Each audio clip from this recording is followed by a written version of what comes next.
podcast is part of the Sports Social Podcast Network. Thanks for choosing this free Anfield Index podcast. If you'd prefer to listen to this or any of our other shows without adverts, then now's the time to check out Anfield Index Pro. With AI Pro, you can supercharge your entire listening experience. You'll not only get all of our podcasts without the ads, but you'll have them far faster with our quick publish feature available exclusively for subscribers. AI Pro also puts you in the heart of our sound studio, with an option to listen to many of our shows live and interact with the podcasters in real time as the shows are recording. Upgrading couldn't be easier. AI Pro is available on all popular podcast platforms, and we have our own apps for Apple and Android. Just head on over to AnfieldIndexPro.com and get started today. David! Gagan! How are you doing, buddy? We're back. I mean, it's not been that long, actually, and we're back already. So this might be a thing again. Well, they always say you wait an hour for a bus and then two come along at once. So people waited about a year for us and then two podcasts at once. Yeah. I think I just can't stay away from talking to you, mate. That's what it is. Or maybe you talking to me because it's therapy. I don't know. Your dulcet tones. That's exactly it. I mean... Oh. But the club just keep doing stuff that warrants us having a chat. Yeah, I think so, and I think it's such an incredible season already. What I really hope we do go on to achieve what we want to achieve and what the targets are, and we're well placed for that. But yeah, the hits keep coming. It was looking depressing at one point because of the Jurgen news, but we took it as a positive. I think I was on Desi for that one, where I did say, look, let's enjoy the last 5 months. Let's not get too depressed about it. I don't think that's the way we should send Jurgen out. And he's proving everything I said at that point correct. He is going out with an absolute bang, but it's not going to bang in a bad way. It's banging in all the best ways. And what he's leaving behind is actually a squad that is so impressive, Dave. Like, I was fearing the worst after the first 10 minutes, 15 minutes on Sunday in that City game. I thought maybe it's a step too far again. I thought maybe it's a step too far for the squad now. We've got too many out. 8 players that could have played in the first team for us, that are starters, that were out. That's 8 players. That's a lot, right? Yeah, and when they're only missing Jack Grealish, and who doesn't start every game anyway. Who cares? Yeah, he's shy compared to the rest of them.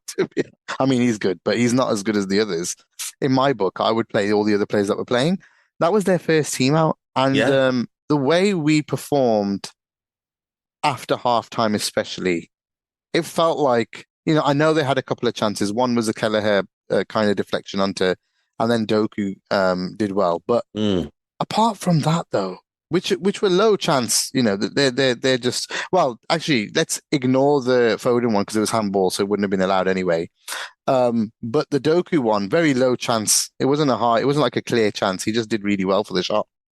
And if they're Man City, they're always going to have a chance or two. Yeah, like you're never ever going to keep them out for the entire 45 minutes. They've got Erling Haaland, Phil Foden, Bernardo Silva, KDB. They've got Julian Alvarez, Doku. They've got so much quality. They're always going to have good chances in a 45-minute spell. And so there's the Foden chance where he gets in on his right foot and Kelleher comes out and makes a good save, but he's on his weaker foot. And then there's that Doku chance. But again, he's on his weaker foot. We haven't allowed anybody in their team a good chance on their stronger foot for 45 minutes, all while creating really good chances for ourselves and other really good opportunities that didn't quite develop into chances because the final ball just wasn't there. But I thought we were so good on Sunday. I know in the first 15 minutes, they were definitely the better team. Then I thought we came back into it. Then they score. But I thought from when they scored till half time, we were looking the better team. And then I just think we were brilliant second half. We were. Absolutely brilliant. And could easily have won the game 3 or 4-1. Yeah, to be able to create 4 or 5 big chances. I mean, it should have been 5 because Diaz didn't control it. But I mean, I think there was like the penalty is a big chance. Then we had the Darwin chance that was Darwin just couldn't get to. Had he got a better touch, he was stretching already. I don't want him to stretch too much. He might do his hamstring again. So I want him to. He was stretching already, and Ortega saved. Then there was the Diaz 1-on-1. That's 3. Diaz could have had the one in with the when he touched it. That would have been 4. Just to be able to create that amount of big chances against them. We should have had a penalty at the end as well. It was like a siege at the end. And I think the commentators and all the pundits were right in saying we haven't seen, and Klopp himself said, we probably haven't dominated like that where they didn't come back at us with chances and stuff. Like, even I know you mentioned on Daily Red that we hammered them in the 4-3, but we were playing very much counter-attacking football in that game. Very much so. They had the whole ball. Yeah. That's why, but this one, we literally dominated the ball as well, second half, which is, we've never done that against them. Never. And that's why Klopp was like, this is new for us because we've actually dominated the game. Whereas those games in the past, City would always dominate ball. We just smashed them by pressing the shit out of them and causing those mistakes. So what I was really, really impressed about, Dave, was that we had 8 players out. And that's and to do that with those 8 players out and with this team, it just shows what a great position Klopp is leaving the club in, for the next manager. This is the thing that I don't think people, including quite a bit of our fan base, I just don't think they fully grasp this. Like, so many people are trying to compare it to the Ferguson thing and the Wenger thing and whatever else, but like, none of them left behind a squad like this. Like, that game at the weekend, we didn't have Alisson Becker, who's the best goalkeeper in the world. Queeving Keller has stepped in and put in another great performance, as he has week on week now for, a month? We didn't have the best right back in the world. Conor Bradley steps in and was very, very good. We didn't have Ibu, who for me is the second best centre-back in the league.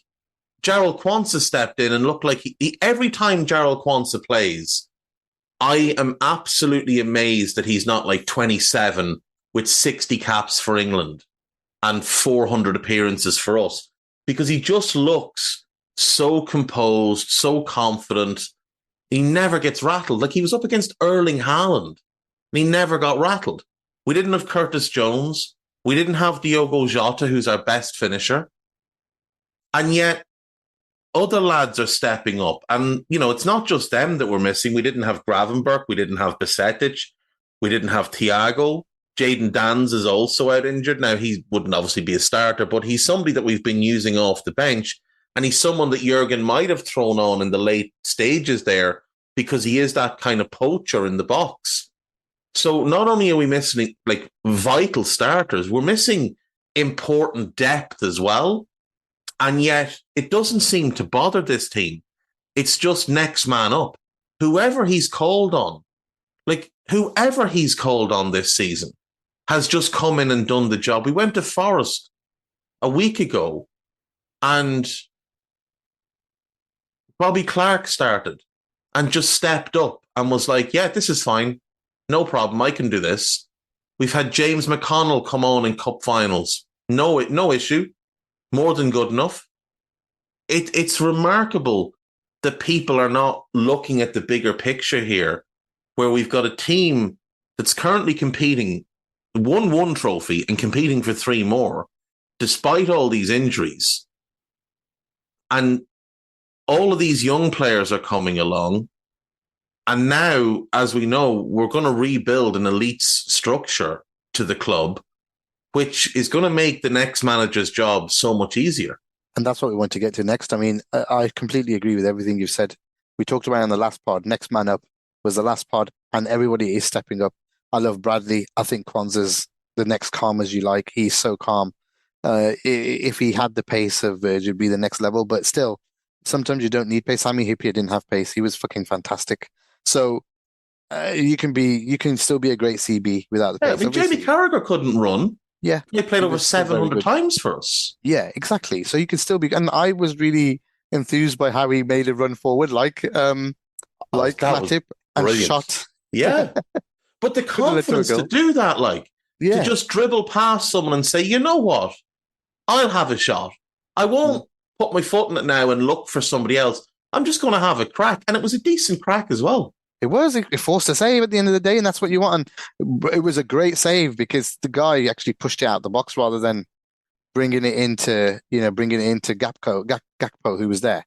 So it would have been a tap in if it was a poor save. But yeah, I mean, there's a load of players we should talk about. Mac, and I really hope Dom turns on the afterburners for the next 10 games, because if he comes into form as we get to the end of the season, he's going to smash it. Yeah. So, and we're going to go up another level, So, but yeah, at the end of the day, what was I going to say? Edwards, let's get to the main point here.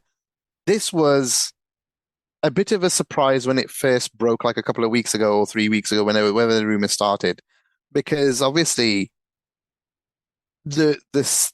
all of the news that came out when he'd left was that he'd never go back, and there was other news but obviously we know that's because everybody thought Jurgen would be here for a long, long time, and that he kept on renewing, and even up until December, people were saying this guy might renew again.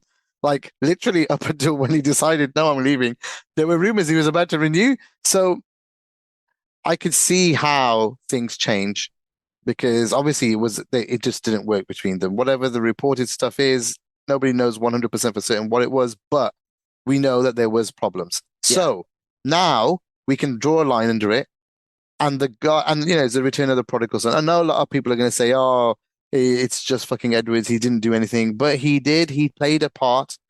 Everybody played a part in getting this Liverpool to where it was when it won the first Champions League title in this regime, when it won that Premier League title. They all played a part. Klopp is a major component, but I believe the structure was also a major component of it. They were both a part of it. We won't put down one or the other. It literally was a big team. And we lost half of that in the last 2 seasons when things were falling off. Klopp's got it back this year. Fair play to him, because we all doubted him that he would. This summer we did. I'm not going to lie about it. We thought that the squad wasn't good enough. We thought that these kids have stepped up massively for him. Maybe there's a bit of luck there as well, but still, the fact that the academy is playing the way Klopp wants to play has made this easier. So credit to Klopp for it as well, and the academy staff, everybody down there. They all deserve the praise. So that's a different team. Klopp and all of the backroom staff, all of the staff down that's been working with these kids that was Bournemouth, they all deserve praise for what's happening right now as well. Who doesn't deserve praise is basically, I don't know what the hell's happening in the physio room or in our sports science area, because we have not looked after players at all. Could have been even better had we looked after players better. But now we were all worried that when Klopp goes, there's zero structure in the club. There's nothing there. It's going to fall to shit. And that was the biggest fear everyone had. And now everyone I speak to is like, no one's glad Klopp is going, but what they're glad is that we're going to get some structure, and we're going to have the guy that was with Klopp when we were at the top of the game, literally 103 out of 105 points. We will have half of that part back. So, Dave, I couldn't be happier. I'll be honest with you. I know I'm one of those stat geeks, and people will say the statos are. I am so chuffed that he's back at the club and he's going to be running football operations, whether it's multi or Liverpool, which it looks like it is multi-club, which doesn't bother me in the slightest, by the way. And I think it's good for us. And yeah, I'm just ecstatic that we're going to have some structure back, and literally ahead of, a CEO of football is massive. And I can see why he came back for that role. It's huge. I don't need a VPN. I've got nothing to hide. This is what I used to tell myself before I hooked up with LibertyShield.com. Not only is my home internet now fully encrypted, but I can now access all the websites I want, whenever I want, and do so from absolutely anywhere. As a Liverpool fan, I love to know I can now watch every match, regardless of whether it's on UK TV or not. My Liberty Shield VPN makes sure nothing is blocked and guarantees me super fast streaming speed throughout that match. You can get connected right now with their software package, which includes a 48-hour no-obligation free trial and instant access to their apps for Apple, Android, Fire TV, PC, Mac, and Android TV. Or go a step further like I have and get one of their pre-configured VPN routers. These small but powerful devices allow you to easily connect every device in your home to VPN, making it the perfect solution for smart TVs, Mac boxes, and games consoles. Visit libertyshield.com today and use coupon code AIVPN25 to get 25% off at checkout. Yeah, that's the thing. This is the role he wanted all along. And look, everybody's pretty much knows that the reason he left was Jurgen, and the reason he wasn't going to come back was that him and Jurgen didn't really get on. They couldn't really work together anymore. But there's no question that when they were working together in lockstep in the early years, that both of them were vital. Now, you would say probably, 65-35 in favour of Jurgen if you were splitting 100%. But that 35% was vital. We don't win the European Cup and the Premier League without that 35% because we don't buy Salah without Edwards. We don't identify Van Dijk very early. And let's remember, Edwards identified Van Dijk before Jurgen came to the club, before Van Dijk went to Southampton. So it's not like a thing where it's just been Jurgen. Edwards was also vital in the Alisson Becker identification and many others. Jurgen was the one that sold the players on the project, brought the players in, and then built the team once he had the players. But Edwards was absolutely vital in the identification of players and in also the way we operated, selling players for overvalue and buying players undervalue. That's where Edwards was key. That team doesn't come together without him. And we did lose a lot when he left. And I think if you look at our recruitment since he left, it hasn't been as good. Now, it's still been decent because obviously we bought players like Darwin, but it hasn't quite been as good as it was when Edwards was here the first time.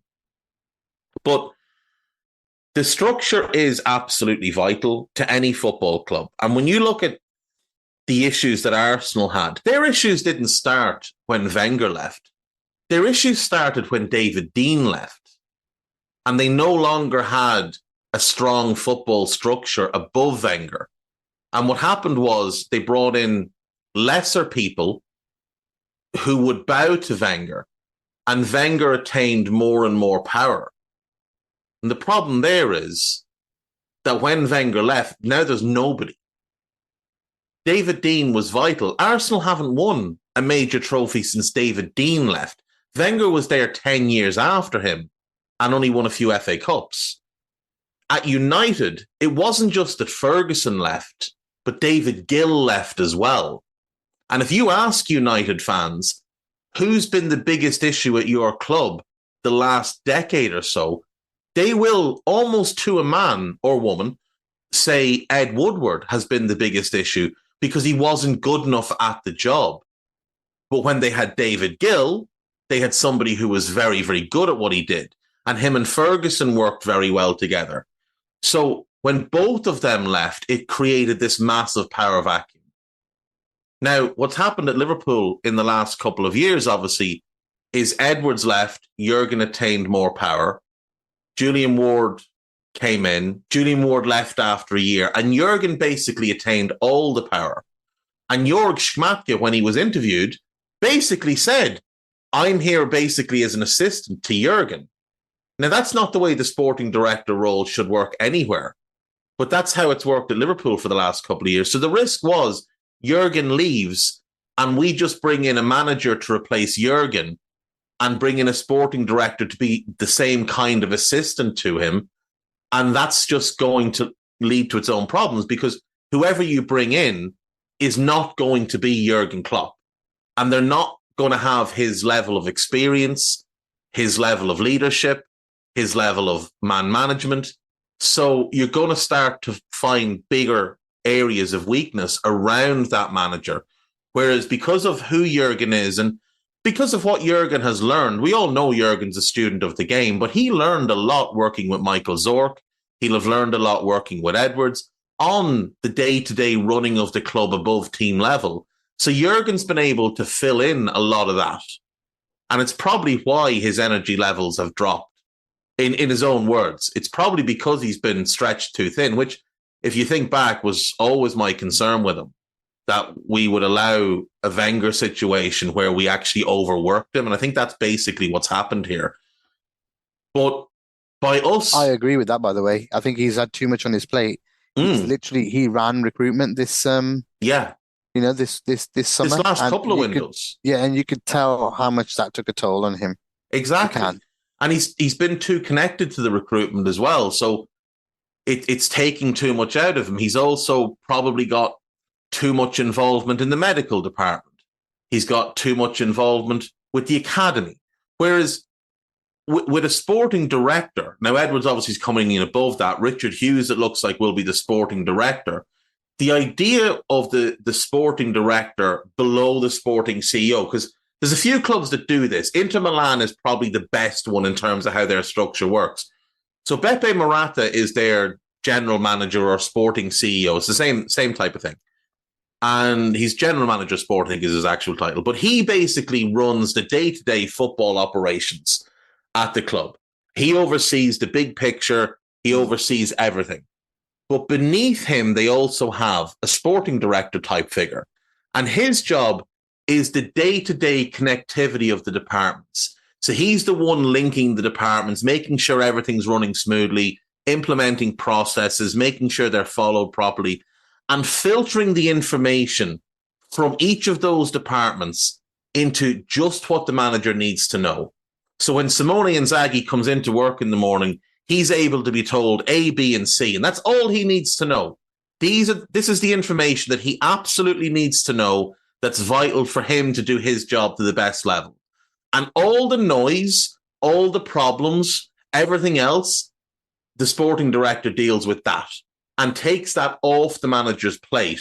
So now the manager's able to be more focused, which is what we used to do. And it's also what Jurgen was used to at Dortmund, where Michael Zorc took all of that crap off Jurgen's plate and meant that Jurgen just had the information he needed. And then Zorc and, is it Watka, the guy who was the CEO, they would deal with the business side, the transfers, all that kind of noise would be taken away from Klopp. And that's what used to happen with us, where Mike Gordon has unofficially, but officially, been our sporting CEO for years. And Edwards was the sporting director. So Edwards was the one doing what Richard Hughes will do, and Gordon was the one doing a lot of what Edwards will do. This is going to create a much easier role for the new manager to walk into because everything's going to be taken care of. And they're just going to be getting filtered information. And they're going to obviously have their own involvement in appointments, in recruitment, but they're not going to have to handle the day-to-day. So if Liverpool are trying to buy a player and it's Alonso as the manager, he's not going to have to be trying to juggle 4 or 5 things and fit in, I have to do this recruitment stuff as well. And that's 4 meetings a day during the summer or whatever it is. You know, it might just be 4 little huddles where they get together, have a quick chat, right, this is how these deals are progressing, yada, yada, yada. Because almost all of this stuff is done in person because they're always afraid that if it's done over email or anything, that there'll be leaks or whatever. So that's time out of a manager's day that he's not going to have to waste. He's just going to be told, this is what's happening. He's only going to have that one point of contact on that type of stuff.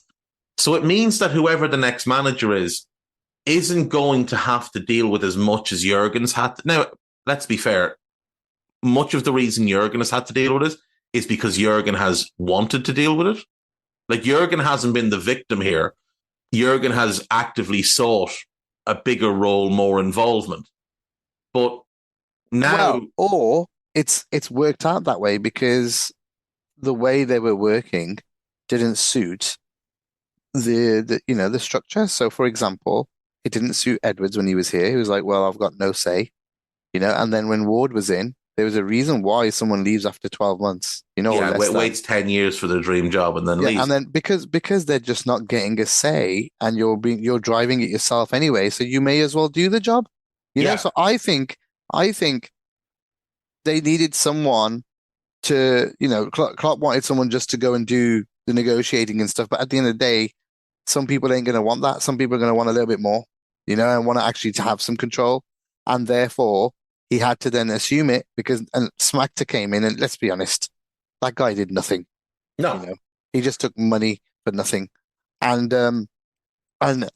Klopp, it kind of fell on him to do all the work. It didn't fall on him though. Like, let's be fair. Well, Edwards had a lot of say. Sorry. And then Jurgen won a league title and a Champions League, and Jurgen got more control. Jurgen actively did seek that out. So Edwards' role shrank by Jurgen's own desire. And then when Ward took over, Ward was in that situation where he was basically to be the assistant. That's not what he signed up for. It's not what he wanted. Schmadtke was happy to do that because Schmadtke was retired. He's living in Ibiza. He was still there while he was working. What I mean? He's working off a laptop in Ibiza. I wonder was there air conditioning? Maybe we'll get it. Maybe Neil Ashton can tell us. By his pool.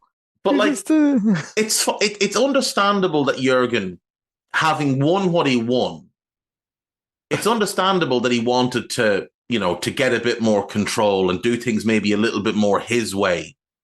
Because we did note around that time there was a notable shift in the way people talked about who we'd target in the market as well, that we were going to target more the finished product, ready-made players. Now, obviously, we'd done that a little bit with some of the players we'd signed, but that was allegedly going to be more of our direction. Now, in the end, it's not what happened, but Jurgen wanted more control. Jurgen got more control, and that's fine because it's Jurgen Klopp. It's not like he's Brendan Rodgers when Brendan Rodgers got more control. Jurgen had actually won the biggest prizes. The unfortunate side of that is that it did affect the club structure, but now we have that opportunity to put the structure back in place. We do.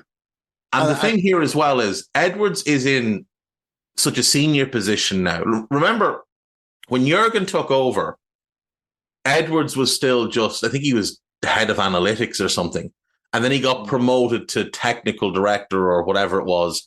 And then he got promoted to sporting director. But Jurgen was at the club when Edwards got promoted to sporting director. So there was always that kind of, because the sporting director in theory should be above the manager in terms of your organizational chart. Now, because he's in such a senior role, whoever the manager comes in, Richard Hughes might not have more power than the manager, but Edwards absolutely will. Yeah. And that's where this is vital for us, because Mike Gordon, as good a job as Mike Gordon has done, and he deserves huge amounts of credit for the way he's worked at the club for the last, 12 or 13 years. Mike Gordon didn't have a background in football, and Mike Gordon was always learning on the job, whereas Edwards is coming in with a huge amount of experience already into that role, knowing what he needs to do. So this puts us in an even stronger position than we were. And for those that will say, oh, it was all Jurgen, well, let's not fucking forget, Edwards was one of the key figures in appointing Jurgen. So he's obviously, he knows what he's doing in terms of spotting a manager as well as players. I think you got to get a player, you got to get a manager that's going to get respected for one, and also has some form of a way of playing that they believe in themselves, Yeah. And also this will be the great time to go back to that structure that you just talked about, where the manager just comes and says, hey, this is what I need. I need players that do this. They need to fit this role, this role, this role, this role. Yeah, go and get me someone who does all those things. And then they come back and bring a couple of players and they say, right, we're going to go through these players with you in a meeting. They go through them and say, this is why we think these people fit. How does that work for you? Okay, I prefer that one. I prefer this one. That's it. That's where the manager's role is. You still get to choose, but let the guys do their jobs. Let them pick the players. Let them bring back the players that you want and how they may fit your team. And then you decide which one you want. And then off we go. And we'll do it. Then they'll put a priority on it. This one, this one, this one. Right. If we can't get him, we'll get him. And if we can't get them, we got that. It's stuff like that. It's like, it's just good business. It's good structure, good management from a CEO of football. That's how it should be. Let the manager focus on what he needs and the coaching. Let them focus on managing the players.